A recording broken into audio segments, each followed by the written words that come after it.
Okay, so I'm a little pissed at the moment because as soon as I finished making my TikTok compilation of June 2022, which I expect to see it tomorrow morning, as I go through stores to delete all the TikToks, oh my god, my dumbass I was just stupid enough to just accidentally delete my review for this video.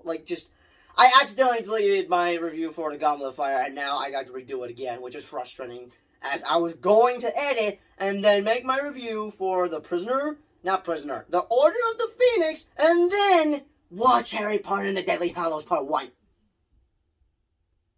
I'm a mess at the moment. Also, updated my movie reactions. I gotta download those before Twitch is... Oh my god, I dropped my goddamn ring. I'm now not a fan of Twitch because I cannot permanently save my videos. What the hell, Twitch? And I was thinking of watching Smile today, but I think I'll do that around the weekend. I've got enough topic enough. Let's just get on with the review. Hello everyone, welcome back to another review on the channel. So we're back at it again with my Harry Potter review series. So yeah, like I said in my past 3 reviews, I'm reviewing this because I'm doing a review series because I meant to do it before or after Fantastic Beasts 3 had came out. I did cover a movie vlog. I meant to cover a review for the first 2 Fantastic Beasts movies, but that backfired. And then I guess I thought about doing a Harry Potter series. So just pretty much I'm reviewing all 8 Harry Potter films, including the Fantastic Beasts movies. So yeah, that's all you need to know. Anyways, let's get down to business, shall we? So the first 2 movies were family-friendly, while the third one was half family-friendly and half dark, but with a little tease of what's to come with these Harry Potter movies getting dark. And with the Goblet of Fire, yeah, no more family-friendly for Harry Potter, because some dark and emotional is about to go down, starting with Harry Potter and the Goblet of Fire. So thoughts on the movie? I thought that I'd always have somewhat of a mixed bag with this one, but as I rewatched it recently, I don't know why I had a mixed bag with it, because each Harry Potter film just keeps getting better and better. Like, wow, this movie is so good. Like, wow, these Harry Potter movies are just so damn good. Also, forgive me if my hair is a little messy at the moment, but I'm just going to leave it like that. Not only is this movie dark, but it's also a mature movie, because everyone in here is now teenagers as they explore puberty. As I'm still in that stage, since I'm like 16 years old, but I will be an adult in 2 years. What's crazy is that I'm going to be 17 in about, like, how many months? December, January, February, March? Oh, wow, that's 5 months. I might as well cover a movie reaction for 17 again. That stars Zac Efron. Okay, back to the review. I got off topic enough. Now, I'd say that I don't have any nitpicks with the Goblet of Fire, but I sort of have a few nitpicks in the Goblet of Fire, starting with Ron. Not gonna lie, but he was sort of a bit of a jerk in this movie. Not only to Harry, but also... I know I'm gonna get this right. Hermione. I think that's how I pronounce her name. I don't know. If that's not how I pronounce her name, I'm gonna go insane. I literally had to look up Google of how to pronounce her goddamn name. So, as I was saying, he's a bit of a jerk to not only Harry, but also Hermione. I got annoyed about him getting pissed off at Harry for competing in the Goblet of Fire, because Harry doesn't even want to participate in it. Plus, I think he's a little jealous at Hermione getting a date at a dance at Hogwarts, which was why he was a bit rude to her, and I just felt bad for her, man. Son of a did not mean to stop recording. I meant to pause the damn video, but just... God, Sundays are just not my days, man, and... That was unnecessary. Cut the camera. Sorry about that. As I was saying, besides me being annoyed with Ron being a jerk, I was more annoyed with how my favorite trio was just, I was just annoyed with how they were treating each other throughout this movie. It was like they were just not getting along with each other, and it felt like their friendship was just falling apart. But everything was okay later on, but still, just nitpicks I got, not negatives. Anyways, on with the positives. Thank freaking God this movie doesn't open up with Harry living with his awful guardians, because, good God, they are just freaking horrible. Good riddance. Also, freaking rubber pants in this damn movie! A.K.A. Edward from the Twilight Saga, A.K.A. Neo from Tenet, which is an underrated movie, and a movie my brother loves so much, A.K.A. the freaking Batman! Sunday, November 20th. Sundays are just not my favorite days of the week. I find them always boring, but sometimes they can be good days for me. Like when Godzilla's Kong trailer came out, or when my mom came to visit me while I was with my dad's. So they're not always that bad, but still, it doesn't change my mind how I feel about them. And here I am recording a review talking about Harry Potter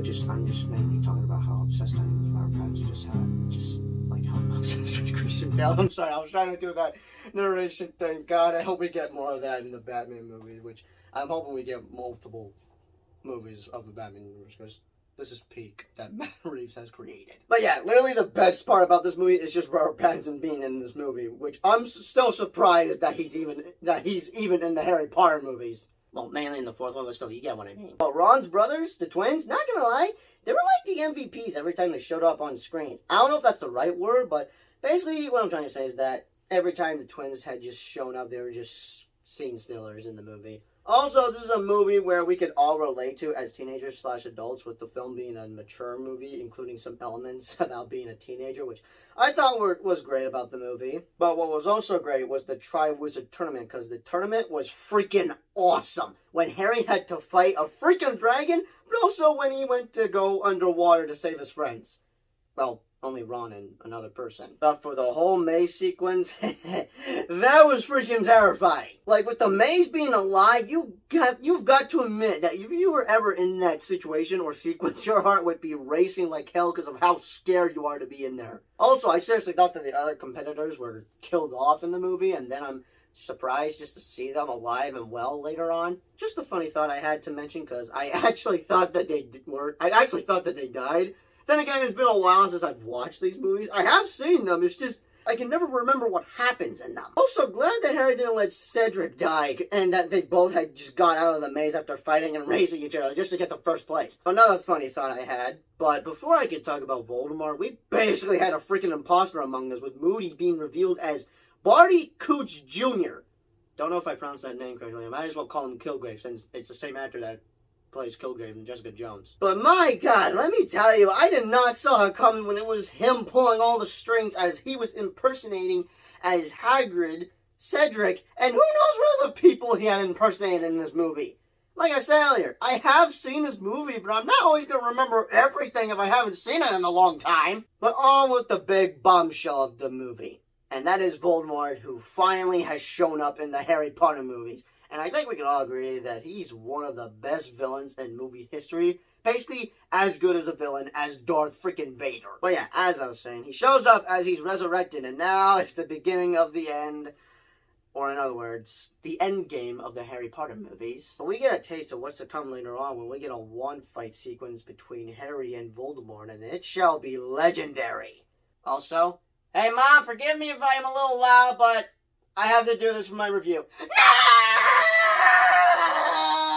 Why did they have to kill off freaking Robert Pattinson in this movie? And now I may have lost my voice because, God, I've been screaming all day since I was playing Fortnite with my brothers. Still, though, that scene when everyone is cheering for Harry and Cedric, but then is later revealed that Cedric is actually dead, for where everyone is just in complete shock, still gets me. Especially when Cedric's... Oh, damn it, I forgot to write father down there. Let me just improvise.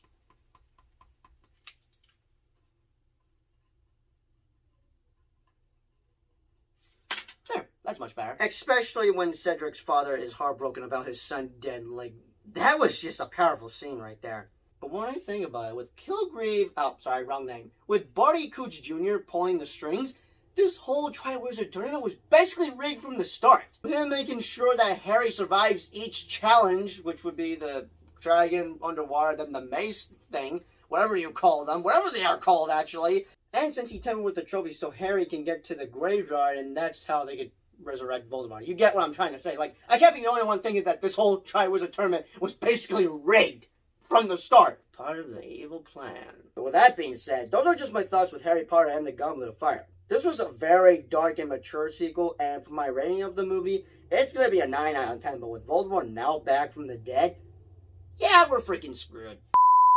But anyways, those are just my thoughts. Be sure to let me know your thoughts in the comments down below with the Goblet of Fire. Now, if you excuse me, I'm going to go quickly record my review for Harry Potter and the Order of the Phoenix. Then I'm going to try to edit this video ASAP. And then once it goes under curfew by 10:30, I'm just going to get ready for school tomorrow, since right now it's a school night. And I asked my dad to extend curfew, but I'm going to get things ready for school tomorrow. And then watch Harry Potter and the Deadly Hallows, since I watched Harry Potter...